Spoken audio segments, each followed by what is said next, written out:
नमस्कार, स्वागत है नारद मुनि के खास सेगमेंट सवाल तो पूछेंगे में। सवाल तो पूछेंगे में आज जवाब देने के लिए मौजूद हैं छत्तीसगढ़ के रिटायर्ड डीजी और रिटायर्ड आईपीएस अफसर एमडब्ल्यू अंसारी साहब हमारे साथ मौजूद हैं। सर बहुत बहुत स्वागत है आपका हमारे कार्यक्रम में।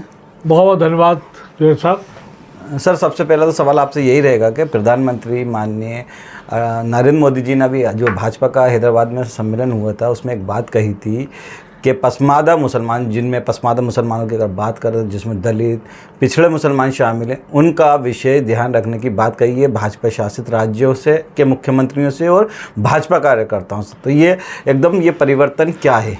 देखिए ऐसा है कि ये अभी पिछले दिनों माननीय प्रधानमंत्री जी ने हैदराबाद में जिनका सम्मेलन जो हुआ था उसमें उन्होंने कहा था कि 85 to 90% जो है दलित मुस्लिम या ओबीसी मुस्लिम या पसमादा मुस्लिम से इनको विशेष ध्यान रखने की ज़रूरत है। ये कहीं न कहीं मुस्लिम समाज तो ऑलरेडी पहले से ही कई खानों में, कई मसलक में, 72 फ़िरक़ों में बटा हुआ है। इसमें भी शिया है, सुन्नी है, देवबंदी है, बरेलवी है, पता नहीं क्या क्या है। अब मैं तो आप ही के माध्यम से प्रधानमंत्री जी से ये सवाल करना चाहूँगा कि अगर उतने ही पसमादा का उनको ध्यान है तो रंगनाथ मिश्रा कमीशन की रिपोर्ट, सचर कमीशन की रिपोर्ट को वो लागू क्यों नहीं करते जो कांग्रेस नहीं कर पाई, नंबर 1।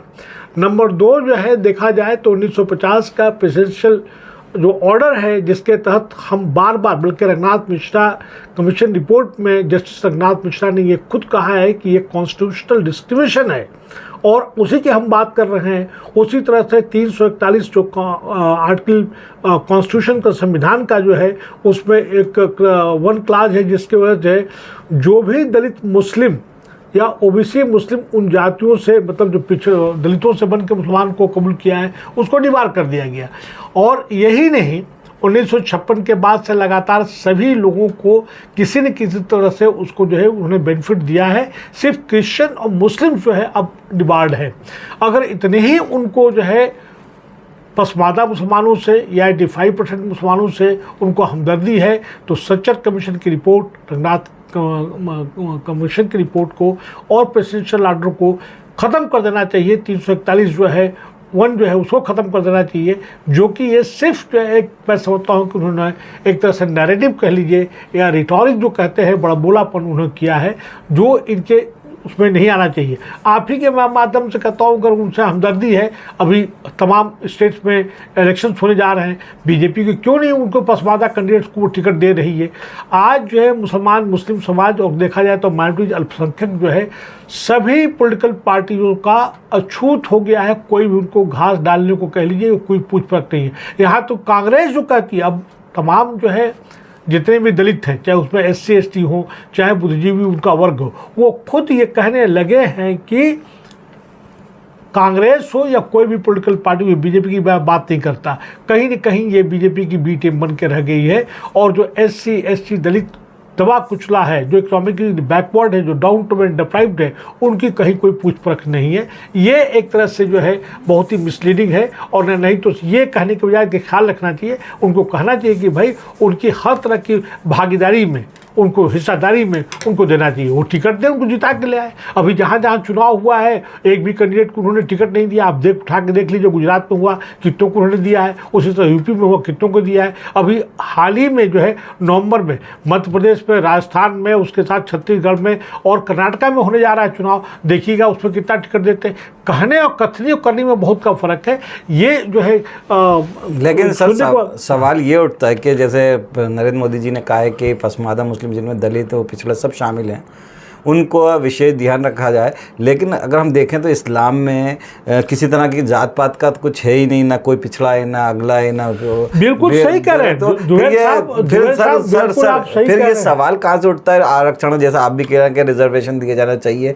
जब जात पात पिछड़ा अगला वाला कोई भेदभाव ही नहीं है इस्लाम में, तो फिर किस बात के रिजर्वेशन की बात की जा रही है? आप बिल्कुल सही कह रहे हैं। इस्लाम में कहीं पे भी जो है जात पात ये सब नहीं है, लेकिन प्रैक्टिस में तो है।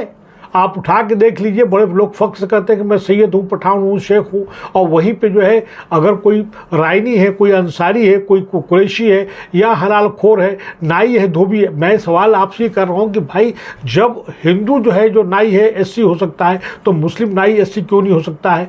आप देखिए कि तमाम मुसलमानों के जो एससी एसटी जो हैं उनको ओबीसी में लेकर डाला गया है। ओबीसी इतना बड़ा एक चंक है जो आज 52% जो है इंडिया की आबादी जो है वो 52% में जो है सब ओबीसी के लोग नहीं, हैं। लेकिन ओबीसी में मुस्लिम में भी तो कुरैश हैं या हाँ, ओबीसी है, ओबीसी का तो दिया ओबीसी हुआ है ना बिल्कुल reason। बिल्कुल सही कह रहे हैं, ओबीसी है। आपका सवाल ये कि मुसलमानों में जात पात नहीं है, लेकिन प्रैक्टिस में तो है। इस्लाम ये बात नहीं कहता है। तमाम हमारे जो है, जो हमारे रसूल ने, जो हमारे पैगम्बर ने और दीगर हमारे वो जो हमारे खुलफाए राशिद वगैरह हैं, सब ने बात कही है कि गोरा काला सब लोग हम लोग बराबर हैं। लेकिन प्रैक्टिस में तो है, प्रैक्टिस में तो है, प्रैक्टिस हम लोग करते हैं। ये बात तो बात बिल्कुल सही है, प्रैक्टिस में है। लेकिन सर जो आरएसएस के संघ के जो आरएसएस हैं, ये संसदीय संघ हैं, उनके जो प्रमुख हैं मोहन भागवत जी, उन्होंने भी अभी हाल ही में जो उनका बयान आया था, उन्होंने कहा था कि हाँ। किसी तरह का जात पात नहीं है हिंदू धर्म में, लेकिन ये जो ब्राह्मण हैं उन्होंने हिंदू समाज को धर्मों जात पात में बांट दिया। तो इस बारे में क्या कहेंगे? ये 6 तारीख का या 5 तारीख का स्टेटमेंट जो कि सभी मीडिया ने बहुत काफ़ी वाइड कवरेज किया है, और उनका ये कहना कि ये तमाम वर्ण व्यवस्था या जात पात की व्यवस्था जो है ब्राह्मण समाज ने किया है, भगवान ने ही नहीं किया है। ये मनुस्मृति उन्होंने खुद कहा है कि जो भी हमारे यहाँ वेद से लेके मनुस्मृति से लेके है, ये ब्राह्मणों का क्रिएशन है, उनका उन्होंने बनाया है। देखिए इसमें हमें कुछ नहीं कहना है, क्योंकि ये ऐसा मामला है क्योंकि ब्राह्मण समाज के लोग उनको उन्होंने क्रिटिसाइज़ किया है और कहा है कि उनको इस तरह के बैन नहीं देना चाहिए। उनका कहना है कि वर्ण व्यवस्था जो है खुद भगवान का किया हुआ है। जो कुछ भी उनके स्क्रिप्चर्स हैं, जो भी उनके जो है बुक्स वगैरह हैं, वेदास वगैरह हैं, सब ये भगवान की है। देखिए इसमें कहना कुछ नहीं है, लेकिन उनके बात में दम है, क्योंकि आज जो है SC ST दलित जो है जागरूक हो रहा है। वो अपने शिक्षा की बात करता है, हेल्थ की बात करता है, रोज़गार की बात करता है, और वो कहता है कि पिछले जो कोविड में हुआ है उनका एक मूवमेंट बाकायदा चला कई जगहों पे कि भाई ये मंदिर मस्जिद से कोई कुछ होने वाला नहीं है, जो कुछ भी हमारा फ़ायदा होगा हमें हॉस्पिटल से होगा, हमें जो है स्कूल से होगा, हमें ज्ञान प्राप्त करने से होगा, हमें साइंटिफिक नॉलेज होना चाहिए। ये तमाम बातें उन्होंने कही हैं, और ये जो बात कह रहे हैं ना, मैं समझता हूँ कि उन्होंने हकीकत बयानी किया है और उन्होंने सही बात किया है। जिस तरह से इस्लाम में जो है जात पात नहीं है, हिंदू समाज में भी नहीं है। एक विशेष वर्ग ने अपने को सत्ता में बनाए रखने के, जिसे हम लोग आज पूरे भारत में ये कहते हैं कि मनवादी पूंजीवादी ताकतें या तत्व जो 5% होकर 45 से लेकर 95% पर कब्जा किए हुए, ये उनका सबका किया कराया हुआ है। और चाहे वो हिंदू समाज है, मुस्लिम समाज है, दोनों जगहों पे ये जो है मुसलमानों में अशरफिया तबका बोलते हैं, और वहाँ पे हम लोग मनवादी पूंजीवादी ताकतें बोलते हैं। दोनों जगह मौजूद हैं जी। जमीयतुल हिंद के इसी से रिलेटेड है, इसी से ताल्लुकात रखते हुए एक बयान अभी जमीयतुल उलेमा के जो मुख्य हैं मदनी साहब, उन्होंने भी एक बयान आया है कि ओम और अल्लाह एक हैं, जिसका विरोध भी काफ़ी हुआ और समर्थन भी काफ़ी नहीं हुआ। वो आप जो बात करें, ये सवाल उन्होंने खुद कहा है कि जो स्टेटमेंट जो उन्होंने दिया है कि साहब ओम अल्लाह, अल्लाह ओम जो है एक है, उसको इस तरह याद करते हैं। तमाम धर्मगुरु जो वहाँ पे स्टेज पे थे उन्होंने उसका आपत्ति उठाया, यहाँ तक के लोगों ने बहिष्कार किया है। और ये जो है, मैं उनको ये कहने के बजाय ये कहना चाहिए था कि तमाम धर्म के लोग जो हैं अपने अपने तरीके से अपने अपने भगवान को, खुदा को, गॉड को, अपने ईश्वर को याद करते हैं। याद करने का तरीका अलग अलग हो सकता है, लेकिन अगर जो है यूनिवर्सल एक यूनिटी ऑफ गॉड की बात करते हैं, वो हदानियत की बात करते हैं, तो मैं जब मुस्लिम ये कहता हूँ कि भाई खुदा एक है, उसके अलावा कुछ नहीं, वो निराकार है, उसका कोई देख नहीं सका, अदृश्य है। अब उन्होंने ये बात कही है जिसकी वजह से उनको क्या बात बुरी लगी है ये तो सही वही बता सकते, उनकी व्याख्या भी वही लोग कर सकते हैं।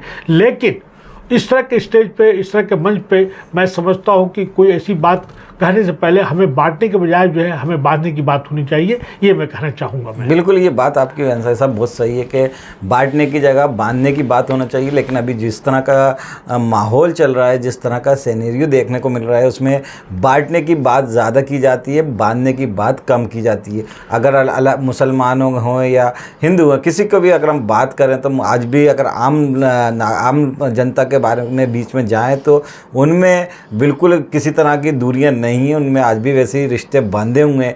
ज़रूर कुछ जो युवा वर्ग है या कुछ अलग तरह के लोग हैं जो असामाजिक तत्व की श्रेणी में आते हैं, वो ज़रूर बांटने की बात करते हैं। लेकिन आज अगर हम मोदी जी के सवाल की बात करें, जो उन्होंने पसमादा मुस्लिमों की बात को लेकर कहा है कि उनका भाजपा शासित जो राज्य हैं उनमें उनको पसमादा जो मुसलमान हैं उनको उनका विशेष ध्यान रखा जाए, तो इस बयान के अलग अलग मायने भी निकाले जा रहे हैं। इस बयान को अलग अलग नज़रियों से देखा जा रहा है। कि कई लोगों का ये भी कहना कि ये जो बयान दिया गया है और जो इस तरह की रणनीति की गई है, हाँ। ये जो मुसलमान हैं उनको बांटने की एक कोशिश की गई है, उनको बांटने के लिए ये एक रणनीति के तहत ये बयान दिया गया है।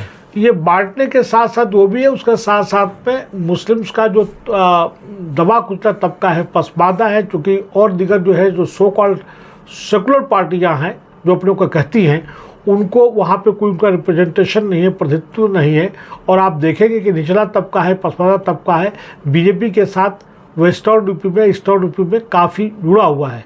अभी वहाँ पे जितने भी पसमादा के लोग हैं, बीजेपी ने उनको जगह दिया है, ख़ास करके दानिश अंसारी को दिया है, कैफुल वरा को दिया है, और उसी तरह से दलित मुस्लिम, ओबीसी मुस्लिम के जो समाज के लोग आते हैं उनको जो है सरकार में दिखावे के तौर पर भागीदारी, उनको कोई पावर नहीं है और कोई कुछ काम नहीं कर सकते। आप तो उसकी बात में कर रहा हूँ, मैं तो अगर देखा जाए तो जहाँ पे कांग्रेस है, कांग्रेस की पार्टी की गवर्नमेंट, चाहे राजस्थान हो, चाहे अपना छत्तीसगढ़ हो, या इवन हेमंत सोरेन की सरकार हो जहाँ पे कांग्रेस मिलकर काम कर रही है, वहाँ पर जो उनको माकूल रिप्रेजेंटेशन होना चाहिए, भागीदारी होना चाहिए, वहाँ पर भी नहीं है।